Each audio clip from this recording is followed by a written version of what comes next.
안녕하세요. 감성따블입니다. 여러분, 혹시 음악 한 소절에 마음이 무너져 본 적 있으신가요? 오늘의 이야기는 유럽 한복판, 오스트리아 빈에서 실제로 있었던 한 장면으로부터 시작됩니다. 고요한 시청사 광장. 사람들은 익숙하게 클래식 선율에 몸을 맡기고 있었고, 연주자들은 바흐와 베토벤, 슈베르트의 음악으로 거리를 채우고 있었습니다.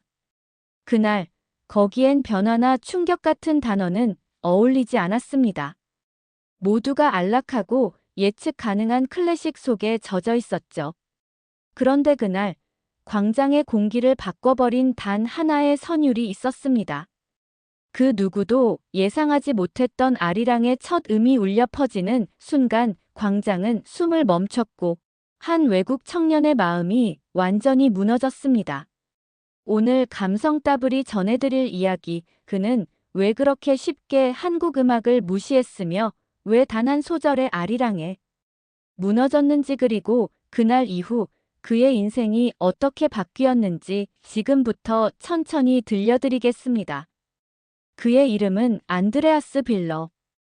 오스트리아 빈 국립음대에서 첼로를 전공하는 청년이었습니다. 어릴 적부터 음악 신동으로 자라며 모차르트와 브람스를 들으며 잠들었고, 아침엔 슈만과 하이든으로 하루를 시작하던 말 그대로 정통. 유럽 음악인의 삶을 살아온 인물이죠. 그는 음악을 매우 진지하게 대했고, 동시에 매우 배타적이었습니다. 클래식 외의 음악, 특히 정서가 앞서는 음악에 대해선 비논리적이라고 잘라 말하곤 했습니다. 그에게 음악은 구조였고, 수학이었고, 음계로 설명되는 학문이었습니다. 한 번은 어느 아시아계 유학생이 한국 전통음악 이야기를 꺼냈을 때 그는 이렇게 말했습니다. 아리랑, 그거 단조로운 민속 가락 아닙니까? 예술이라기보단 감정 과잉에 가까운. 그 말은 그 자리에 있던 누군가의 마음을 아프게 했습니다. 바로 피아노를 전공하던 한국 유학생 서연이었습니다. 서연은 어릴 적부터 피아노를 배웠고 유럽 무대에 서는 것이 꿈이었습니다. 빈에서의 유학 생활은 쉽지 않았지만 그는 꿋꿋하게 버텨내며 자신만의 음악을 만들어가고 있었죠. 그에게 있어 아리랑은 어릴 적 엄마가 설거지를 하며 흥얼거리던 노래였고, 할머니가 들려주던 옛 이야기 속의 멜로디였으며, 멀리 떨어진 고국을 가장 진하게 떠올리게 하는 단 하나의 소리였습니다. 그래서 서연은 상처받았습니다. 아리랑을 민속놀이쯤으로 치부하는 그 말. 한마디가 자신의 정체성과 기억을 부정당하는 것처럼 느껴졌기 때문이죠. 하지만 그는 아무 말도 하지 않았습니다. 그저 웃으며 자리를 피했을 뿐입니다. 그날 밤 서연은 오래된 스케치북을 꺼내 아리랑 변주곡을 다시 꺼내보기 시작했습니다. 그가 오래전부터 연습하고 있었지만 늘 연주하기를 주저했던 곡이었습니다. 왜냐고요? 이 곡을 유럽 무대에 올려도 될까? 이 멜로디가 클래식이라는 기준에서 평가받을 수 있을까? 그런 두려움이 늘 마음 한켠에 있었으니까요. 하지만 그날 이후 서연은 결심합니다. 그들에게 우리가 가진 음악의 깊이를 보여주자. 한 번쯤은 아리랑이 가진 힘을 믿어보자. 그리고 그렇게 모든 것이 시작됩니다. 공연은 토요일 오후 2시로 예정되어 있었습니다. 장소는 오스트리아 빈의 중심부, 시청사 광장 앞. 이곳은 평소에도 전 세계 여행자들과 음악 애호가들이 모이는 상징적인 거리였고, 클래식 버스킹이 자주 열리는 공간으로 유명했습니다. 광장에는 이미 많은 사람들이 자리를 잡고 있었습니다. 노천 카페엔 커피잔을 놓고 여유롭게 음악을 듣는 연인들이 있었고, 광장 한가운데는 각 나라의 전통 음악 연주자들이 3355 악기를 튜닝하고 있었죠. 하늘은 구름 한 점 없이 맑았고 따사로운 가을 햇살이 대리석 바닥 위로 길게 늘어져 있었습니다. 서연은 그날 새벽부터 피아노를 조율하고 함께 연주할 팀원들과 리허설을 반복했습니다. 팀은 한국에서 유학 온 학생들과 빈 현지의 음악 전공자들이 함께 꾸린 퓨전 앙상블이었습니다. 피아노, 해금, 바이올린, 클라리넷, 그리고 작은 북. 서양 악기와 동양 악기의 조화는 그 자체로 도전이었습니다. 하지만 서연은 이 무대를 단순한 공연이라고 생각하지 않았습니다. 이건 그저 음악을 들려주는 자리가 아니라 그동안 자신이 품고 있었던 마음, 한국이라는 고향의 기억, 그리고 아리랑이라는 멜로디에 담긴 모든 정서를 세상에 전하는 자리였습니다. 그녀는 손을 꼭 쥐고 조용히 속삭였습니다. 잘 부탁해, 아리랑.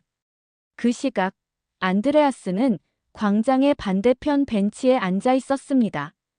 우연처럼 보였지만 그는 그날이 서연의 무대라는 걸 알고 있었습니다.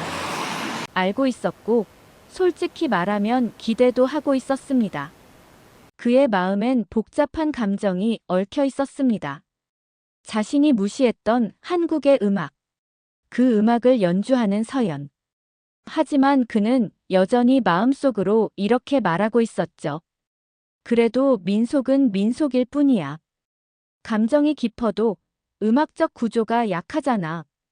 오후 2시 정각 무대가 시작되었습니다. 첫 곡은 슈만의 트로이메라이였습니다.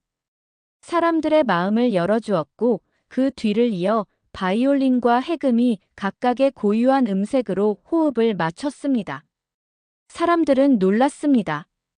해금의 소리는 익숙하지 않았지만 그 선율엔 묘한 슬픔이 담겨 있었고 그 슬픔은 바이올린의 음색과 충돌하지 않고 오히려 감정의 깊이를 더해주고 있었죠. 마침내 무대의 세 번째 곡, 서연이 가장 오랫동안 준비해온 아리랑 변주곡의 순서가 다가왔습니다. 그녀는 조용히 피아노 앞에 앉았습니다. 손끝이 떨렸지만 눈은 단단히 고정돼 있었습니다. 연주는 아주 천천히 시작됐습니다. 처음엔 멜로디가 숨겨져 있었습니다. 낯선 리듬과 불규칙한 화성하지만 그 속엔 분명 어떤 익숙한 감정이 깃들어 있었고 관객들은 점점 더 집중하기 시작했습니다. 그 순간 서연은 고개를 들어 사람들을 바라보며 피아노에서 손을 떼고 해금을 들었습니다. 그녀가 입을 열진 않았습니다. 말 대신 그 손끝에서 아리랑의 첫 음이 흘러나오기 시작했죠. 아리랑 아리랑 아라리요. 그 소리는 낮았고 조용했으며 어딘가 외로웠습니다. 하지만 동시에 누구보다 진실했습니다. 공연을 보던 사람들이 숨을 죽였습니다. 아이들의 제잘거림이 멈췄고 커피잔을 들던 손이 허공에 멈췄습니다. 그 순간 안드레아스는 자신도 모르게 자리에서 일어났습니다. 그의 마음속에서 무언가가 뚝 하고 부러지는 듯한 느낌이 들었습니다. 그는 처음으로 아리랑이라는 노래의 정서를 이해하게 된 겁니다. 그것은 단순한 멜로디가 아니었습니다. 그건 한이었습니다. 떠나는 사람을 붙잡지 못하는 마음, 남겨진 사람의 그리움, 가난한 민초들의 눈물과 기다림. 그 모든 것이 단 내 안에 들어 있었습니다. 그는 자신도 모르게 눈가를 훔쳤습니다. 그리고 첼로를 챙겨 무대 앞으로 다가갔습니다. 누구도 그를 부르지 않았지만 그는 자연스럽게 무대 위에 올라 서연을 바라보며 고개를 숙였습니다. 서연은 놀랐지만 말없이 고개를 끄덕였습니다. 안드레아스는 서연의 해금 연주에 맞춰 천천히 첼로의 활을 올렸습니다. 그리고 아리랑을 연주하기 시작했습니다. 그의 연주는 서툴렀습니다. 리듬도 불안했고 선율도 완벽하지 않았습니다. 하지만 그 안엔 진심이 담겨 있었습니다. 자신이 처음으로 무시하지 않고 받아들인 음악. 그 음악에 대한 사죄이자 고백이었습니다. 광장에 모인 사람들은 그 장면이 만들어내는 분위기에 완전히 몰입했습니다.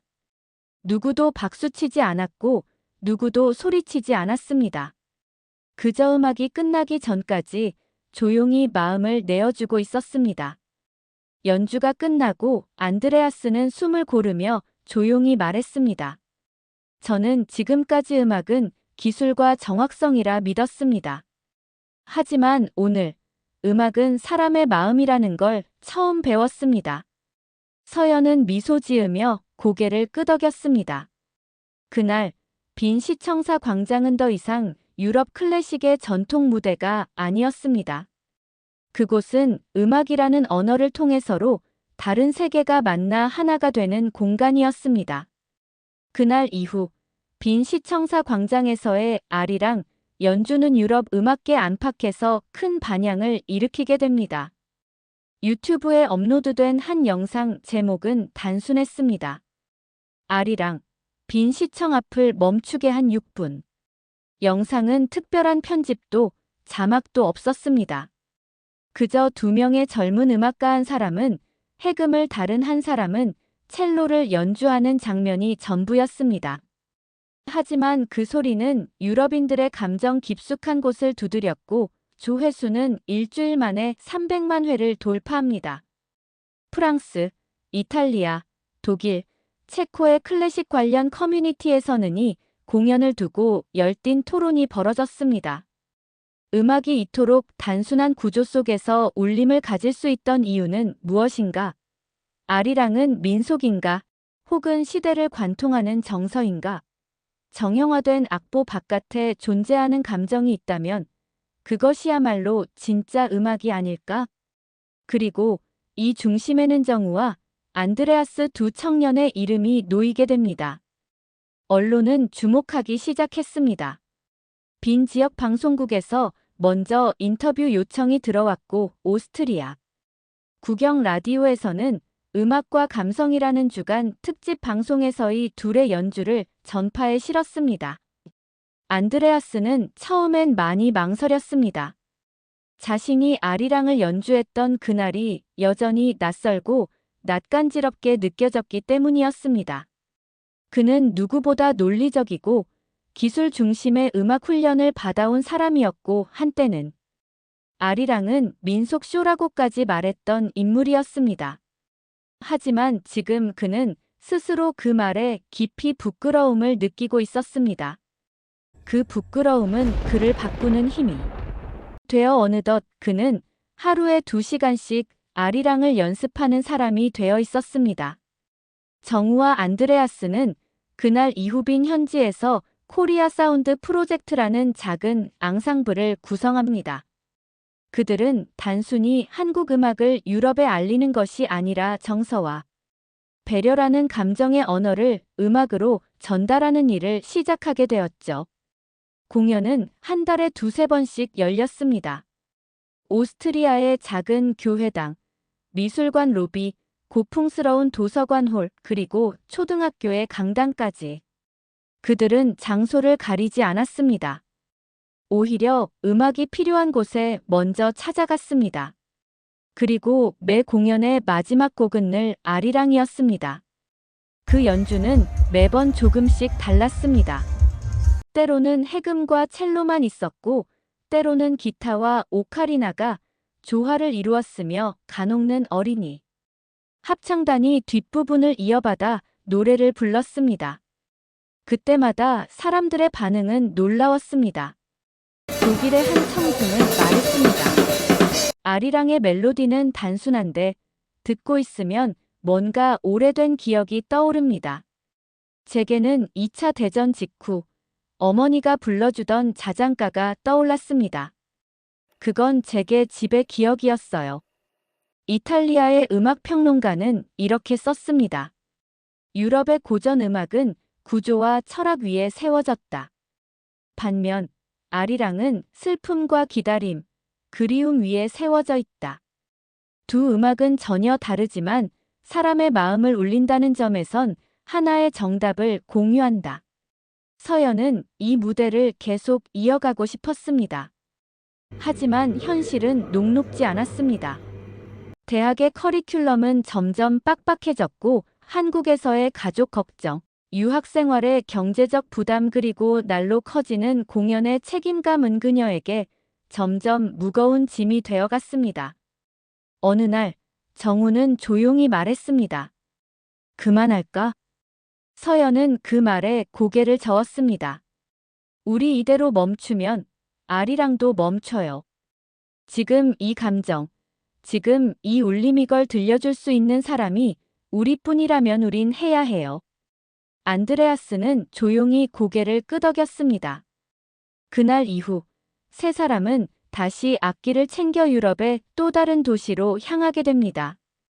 이번엔 체코 프라하, 부다페스트, 슬로베니아의 류블리아나 그리고 마지막으로 이탈리아의 작은 시골 마을 브레시아.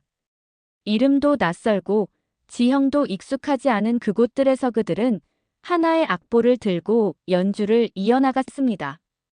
그 악보 위에는 한국에서 태어난 세기를 넘어 이젠 국경을 초월한 노래가 되어버린 바로 그 한 단어가 적혀 있었습니다. 아리랑. 이제 이 노래는 더 이상 한 민족의 전유물이 아니었습니다. 부다페스트의 할머니는 이 노래를 듣고 손을 모아 기도했고 슬로베니아의 중학생은 노래를 흥얼거리다 눈시울을 붉혔습니다. 그리고 브레시아의 작은 음악학교에서는 아이들이 이 곡을 스스로 편곡해 합주하는 수업이 열렸습니다. 안드레아스는 점점 변화해 갔습니다. 그는 이제 첼로를 연주할 때 악보보다 감정을 먼저 읽는 연주자가 되어 있었습니다. 그는 한 음악 잡지와의 인터뷰에서 이렇게 말했습니다. 나는 기술로 무장한 음악가였습니다. 하지만 그 기술은 누군가를 감동시킬 수 없었습니다. 아리랑은 나에게 알려주었어요. 음악은 맞는 음이 아니라 진심의 떨림이라는 걸요. 정우는 이제 스스로를 단순한 연주자가 아닌 정서를 전하는 해설자라 여겼습니다. 그는 공연을 시작하기 전 늘 이렇게 말했습니다. 이 곡은 슬픔으로 시작하지만 끝은 언제나 희망입니다. 그녀는 무대 위에서 가장 많이 웃는 사람이 되어 있었습니다. 한국에서의 유학생활 내내 늘 클래식이라는 벽 앞에서 긴장과 불안을 안고 살았던 그녀는 이제는 말 그대로 자신의 음악을 하고 있었습니다. 그녀는 피아노 건반 위에 손을 올릴 때마다 이 곡을 듣고 있을 누군가의 마음을 떠올렸습니다. 그것은 그녀가 고국에서 멀리 떨어져 있기에 더 진하게 느낄 수 있었던 감정이었습니다. 여행의 마지막 그들은 이탈리아 로마의 한 중학교 강당에서 연주회를 엽니다. 이 무대는 특별했습니다. 관객이 전부 아이들이었기 때문입니다. 어린아이들은 아리랑의 슬픔을 이해할 수 있을까? 그건 세 사람 모두가 걱정했던 부분이었습니다. 하지만 연주가 시작되자 아이들의 표정은 금세 바뀌었습니다. 익숙하지 않은 음계 생소한 악기, 느린 템포와 낯선 멜로디. 그럼에도 불구하고 그 아이들은 집중했습니다. 서연의 피아노가 시작되자 조용히 숨을 죽였고 안드레아스의 첼로가 울리자 눈을 동그랗게 떴습니다. 정우의 해금이 한 소절을 그려내는 순간 아이들 중 한 명이 고개를 갸우시며 속삭였습니다. 이건 왜인지 모르겠는데 슬퍼.